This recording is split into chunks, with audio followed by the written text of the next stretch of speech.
हरे कृष्णा। तो आइए आज हम आपको मनुष्य जीवन के सार के बारे में थोड़ा-सा बताते हैं। तो आप अपने आस-पास देखते हैं जैसे बहुत सारे प्रकार के जीव-जंतु और अलग-अलग प्रकार के पेड़-पौधे, तो ये प्रकृति में आपको बहुत अलग-अलग जीव योनि देखने को मिलती है। पर इसमें मनुष्य जो है वो बहुत ही स्पेशल है। क वेदों में कहा गया है 84 लाख प्रकार की टोटल जीव-जंतु है। इसमें से मनुष्य को सबसे उत्तम कोटि का माना गया है। और आप देखेंगे कि जो भी भगवान ने हर एक जीव-जंतु को जो शरीर दिया है, वो एक पर्टिकुलर पर्पस एक उसका एक कारण। तो जैसे आप देखिए कि घोड़ा है, उसको तेज दौड़ने का शक्ति दिया गया है। गाय को घास खाकर और दूध देने का क्षमता दिया गया है। पोलर बियर जो होता है वो 6 महीने एक साथ सो सकता है। जो बाज आकाश में उड़ता है आप देखेंगे वो किलोमीटर से अपने ज़मीन पर देख सकता है, तो उसको दृष्टि दिया गया है। तो ऐसे हर एक जीव-जंतु में एक विशेष प्रकार का उनके अंदर स्किल या उनका एक अ, अस्तित्व का एक कारण होता है। तो ऐसे ही हमको ये भी सोचना चाहिए कि मेरा एज़ मनुष्य मनुष्य जीवन का मेरा क्या कारण है? क्या इसमें मेरे को विशेष मिला है? और कैसे मनुष्य जीवन को मैं अ, उपयोग कर सकता हूँ? तो आइए हम पहले देखते हैं हमको क्या मिला है। तो हमको प्रकृति ने या भगवान ने जो बुद्धि दिया है, वो सबसे स्पेशल बुद्धि या जो समझ शक्ति है।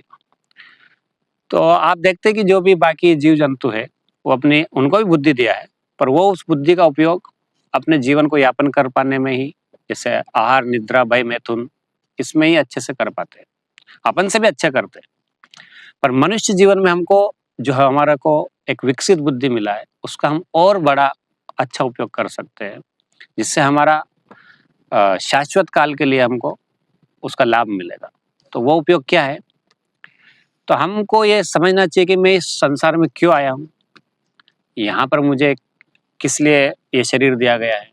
ये बुद्धि दिया गया है? क्या ये बस आहार, निद्रा, भय, मैथुन जो बाकी जीव-जंतु प्रकृति में कर रहे हैं, वही मेरे को बस एक सोफिस्टिकेटेड या आधुनिक तरीके से करना या एक लग्ज़री लाइफ़ जीना है? क्या यही मेरा जीवन का एक मकसद या सार है?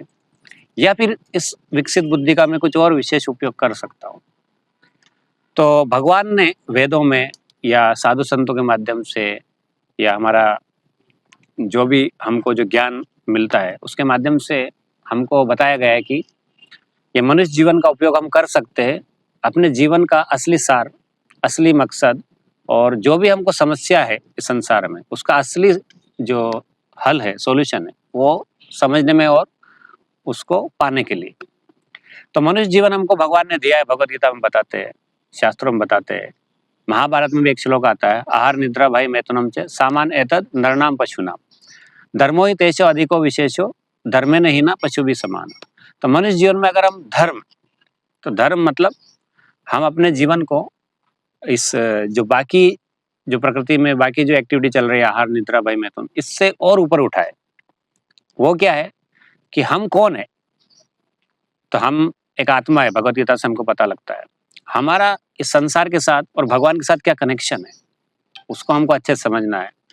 फिर क्या हम इस संसार में ही हमेशा रहने वाले हैं? नहीं, हम देखते हैं हमारा शरीर नश्वर है, धीरे-धीरे छोटे बच्चे से लेके जवान और फिर बुढ़ापे की तरफ हम मृत्यु की तरफ जा रहे हैं।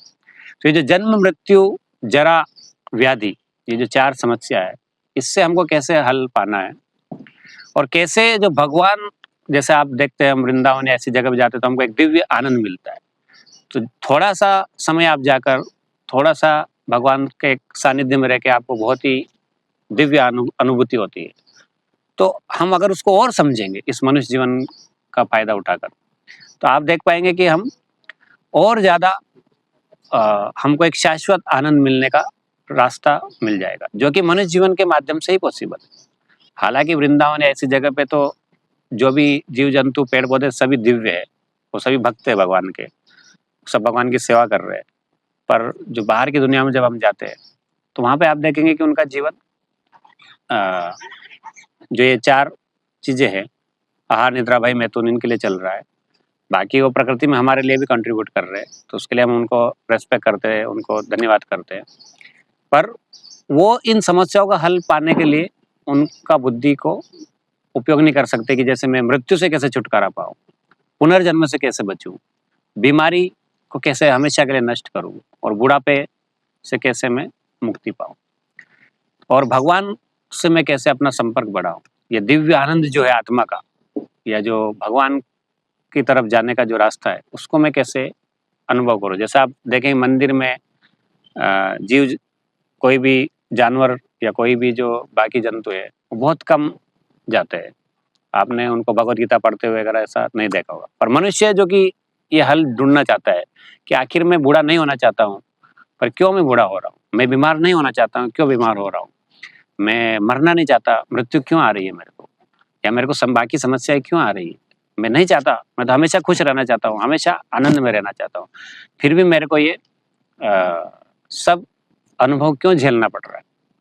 तो भगवान ने मनुष्य जीवन इसीलिए दिया है ताकि हम इस तथ्य को समझे कि कैसे इन सब से बाहर आए और कैसे भगवान के साथ जुड़ के एक दिव्य आनंद और शाश्वत जीवन का हम उसको हम स्टार्ट करें, उसका शुरुआत करें। तो ये मनुष्य जीवन से ही पॉसिबल है। तो जैसे आपको कोई अगर गवर्नमेंट की तरफ से कोई पोस्ट मिलता है, जैसे आपको कुछ गाड़ी मिलता है, स्पेशल बंगलो मिलता है, अगर आप कोई अधिकारी है तो उसका एक रीज़न रहता है कि आप गवर्नमेंट का सेवा कर रहे हैं। ऐसे हमको एक स्पेशल शरीर मिला है भगवान के माध्यम से, प्रकृति के माध्यम से, तो इसका एक पर्टिकुलर पर्पस है जो कि गीता, भागवत या हमारे सनातन धर्म हमको सिखाता है। तो हमको समझना चाहिए और हमको ज़्यादा से ज़्यादा इसके लिए गीता, भागवत या साधु संतों से मुलाकात करके इसके बारे में और जानना चाहिए। भगवान के सानिध्य में रहना चाहिए, उनका नाम जप हो गया, उनका दर्शन, उनका कीर्तन, उनकी सेवा और उनका धाम में आना। तो ये सब के माध्यम से हम और मनुष्य जीवन को अच्छे से समझ सकते हैं। हमको भगवान अंदर से, भगवद गीता में बताया है, अगर हम भगवान की तरफ जाएँगे तो भगवान अंदर से हमको बुद्धि देंगे इस अंधकार से दूर आने के लिए। और हमको, जैसे आप नदी के किनारे पे जाते हैं तो वहाँ पे देखेंगे कि वहाँ पे एक पेड़ है, तो आप जल में, परछाई में, अगर वो पेड़ पे फल लगा है तो आपको परछाई में फल दिखेगा और फल को आप पकड़ने का प्रयास करेंगे, उसको खाने का प्रयास करेंगे, आप सक्सेस नहीं होंगे। पर अगर वही फल को आप ऊपर जाकर चढ़ के खाएँगे तो आपको उसका असली अनुभव होगा, उसका स्वाद। तो ऐसे ही संसार में हमको खुशी दिख रही है, हमको आनंद का अनुभव जैसा लगता है, जैसे हमारे रिलेशनशिप में, हमारे अस्तित्व में, हमारे इंद्रियों की भोग में। पर इससे हमको समझना चाहिए कि ये तो टेम्परेरी लिमिटेड है, ये उस फल के जैसा है जो पानी में दिख रहा है। तो असली फल क्या है? आत्मा का आनंद। तो वो कि मनुष्य जीवन से हम समझ पाएँगे। और आइए हम भगवान से प्रार्थना करते हैं आप सभी के लिए कि हम सबको इसमें मदद मिले और हम सब एक-दूसरे का सहयोग करें मनुष्य जीवन के इस मकसद को, सार को समझने के लिए। और आप सभी शाश्वत रूप से आनंद और एक खुशहाल जीवन जिए, आप सभी के लिए यही प्रार्थना है। हरे कृष्णा।